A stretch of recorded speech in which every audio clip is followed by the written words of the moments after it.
Hey there everybody, it's Mark Crilley back with another new video. I'm not going to call this one a how to draw video because I'm not really going to be going into a line-by-line type of a tutorial here, but I thought it would be fun to compare cartoony faces with realistic faces, and I'm just going to get into it. I'm going to start by drawing quite a cartoony face here, both of them female, both of them sort of facing in the same direction, and then see what is it that makes them different. You know, I think we all know that the more exaggerated manga faces have kind of gigantic eyes. That goes without saying.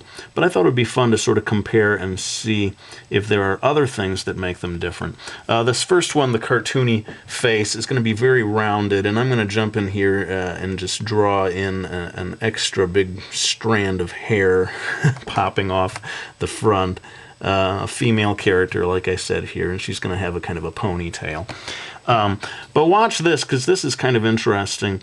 At least in this style of a cartoony face, the bottom of the head is not nearly as round as the top, and it's maybe a little difficult to describe this shape. A little bit of a triangular shape. It kind of comes to a point. Maybe you can come up with a better way of describing it than I can, but this lower way of drawing the cheek down to the chin seems to me kind of unique to the more cartoony faces.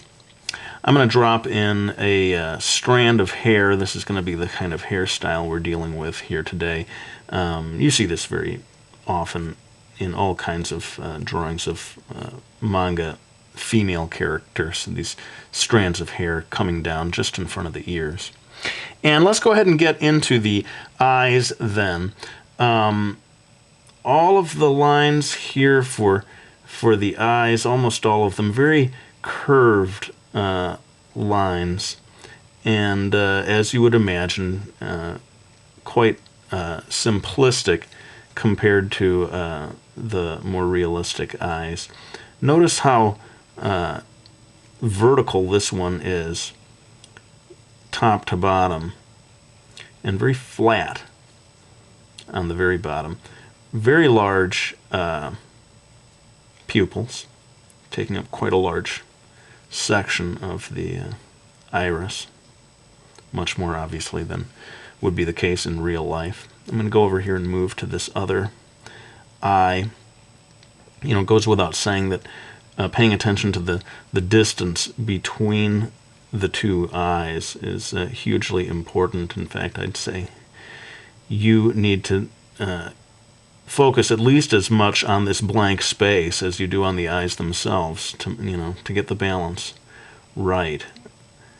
And I'm going to go ahead and this one, and you get the same thing that I've observed in a lot of manga eyes, that when a face is turning away from you, even slightly away from you like this one is, the eye that is closer to you is larger, wider from side to side.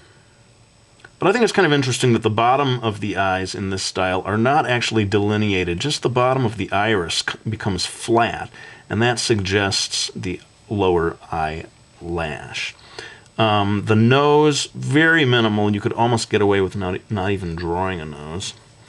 And the mouth as well. Just a series of a few lines. Notice the space here between the upper eyelid and the eyebrows. Quite a big gap there, and I think that creates this feeling of kind of cute innocence. I'm going to go ahead and dash in a few lines for the bangs. Key thing to notice here maybe is just how few lines there really are. You're not trying to indicate realistic hair, so just a few lines suggesting it all is maybe all you need. I'm going to drop in an ear. This ear is quite low on the face. If you were drawing a realistic face, and we will in a moment, you'll find that the ear is much closer to being on the same level as the eyes. I'm going to just do a quick little sort of ribbon bow here, and without taking too much time, try to indicate a ponytail. This is not really so much about the hair, but I thought it would be interesting to compare what does a cartoony ponytail look like compared to a more realistically rendered one. The size of the neck, quite small. Actually, no wider than this one eye, come to think of it, which is kind of amazing. And here's a huge difference you're going to see when we get to the more realistic one. The shoulders, very small from side to side. No, like almost the same width as the head, which is just ridiculous. If you were trying to do real anatomy, you would never try to get away with something like that. But it makes this, character really kind of cute. By not holding yourself to realistic anatomy, and that's kind of the whole point. So there you go, my sort of cartoony character. I hope you like that one, and I'm going to move over here and do the realistic character. However, I must confess that my pencil halfway during this came apart, so I'm going to hit the pause button, sharpen it up a bit, and come back to do the more realistic face. Okay, back with a freshly sharpened pencil. Black Prismacolor. People always asking, what pencil is that? It is a black Prismacolor.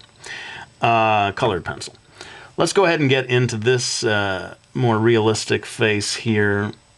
And anyone who has tried to draw a realistic face knows that it's not going to be nearly as round as I had in that last drawing.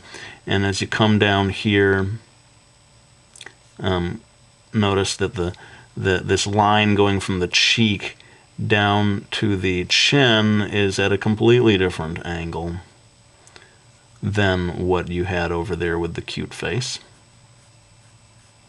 And I should say, just for me personally, I find that this is one of the very most challenging parts of any drawing of this three-quarter view, is getting those angles right. And I'll admit I get them wrong on a regular basis. Let's go in to do the eyes here. I should say that this is a comparatively realistic face. I do not mean to say that I'm doing an absolutely anatomically realistic face. But certainly far closer to realistic than what you saw in the cartoony version over there. So just dropping in, keeping it simple, trying to make these two drawings kind of bear some resemblance to one another. So I'm not going to get into too much detail with the irises and so forth. Of course, with more realistic eyes, they would probably be darker, considerably darker than this. And I may come back in here later and shade things in. Let's see if I can get some eyelids indicated here. And then the eyebrows, much closer to the eyes, although maybe proportionally not so different, since the eyes are smaller anyway. But notice that you do get a line indicating the bottom eyelash, whereas over here there was no line at all. Dropping down to the nose, just a couple of little dots. And getting this sort of distance, this sort of triangular distance here, very tricky. I don't know if I have any magical rule for finding that every time. Something you maybe develop over time. The mouth, just interestingly, only a little more detailed than what we had over here. You just don't tend to emphasize the mouth so much with or the nose with manga characters, no matter how realistic you're going. I hardly ever see people delineate the nose very carefully. Well, I should say for a female character like this one. A lot of times when they're doing like bad guys and stuff, you'll see incredibly detailed noses. So yeah, I should, as always, I like to remind people I do not propose that this is the way, just a way. And I may have made this ear a little too big, come to think of it. Forgive me, people. The strands of hair. And I think I'm going to just suggest a little hint of the other ear back here that we don't really see it so much. And since I drew this big strand over here, I think I should maybe put a little extra something over there to symbolize that. Not going to get too much into the ribbon. This is not a how to draw a ribbon video. But as you would imagine, drawing hair on a more realistic character, you're going to get into many more strands than in the cartoony version, where you're sort of doing almost symbolic hair.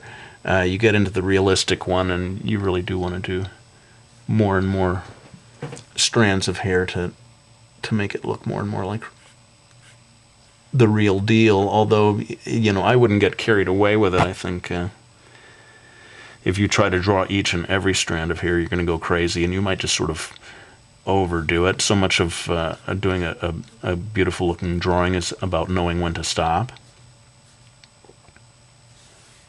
Notice that the neck on a realistic face is much wider than on the cartoony version. And here's a real eye-opener. Watch how wide the shoulders go on a realistically drawn body. I'm just leaving a little space here for the straps of her shirt. Much, much wider than you saw in the cartoony version. And let me get this to come down here a little bit. And interestingly, I still see indications of the these collarbone lines, even in the cartoony versions. Sometimes you'll see them throw that in there.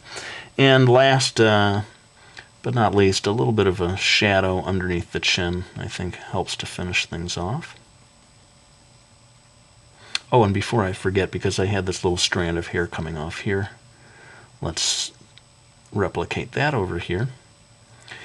And I think I've pretty much got everything that I need now. It really is kind of amazing to see how vastly different the two drawings end up being when you're going for the two different styles. I think I'm going to go into time-lapse just to add a little bit of shading, finish these drawings up, and then I'll come back with some final words.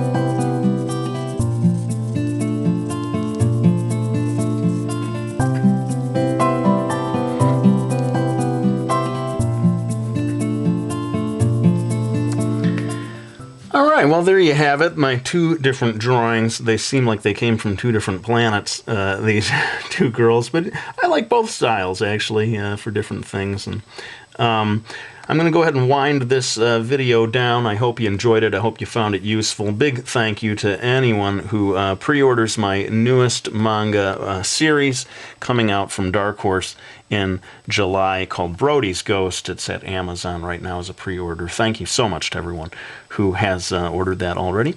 And I'll go ahead and lay the pencil down. Thank you for watching this video. I hope you enjoyed it, and I will be back with another one real soon.